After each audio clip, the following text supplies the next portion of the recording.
युद्धादरम्यान 7 दिवसात 52,000 भारतीय परतले. आखाती देशांमधून भारतीयांचे परतणे सुरूच आहे. पश्चिम आशियातील संकटावर भारताचे लक्ष आहे.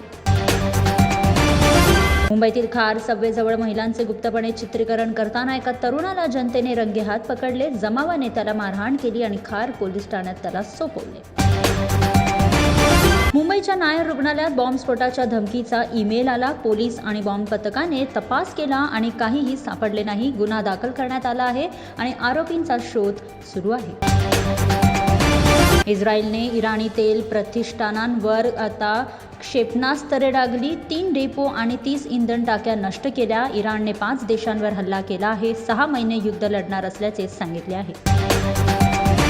मुंबई मेट्रो 11 विस्तारमध्ये आता धारावी ते वांद्रे असा मार्ग बांधला जाईल. हा मार्ग आता वडाळा ते वांद्रे टर्मिनस असा विस्तारेल, ज्यामध्ये 5 नवीन स्थानके जोडले जातील. धारावीमधून जाणारा हा मार्ग आता कनेक्टिव्हिटी वाढवेल.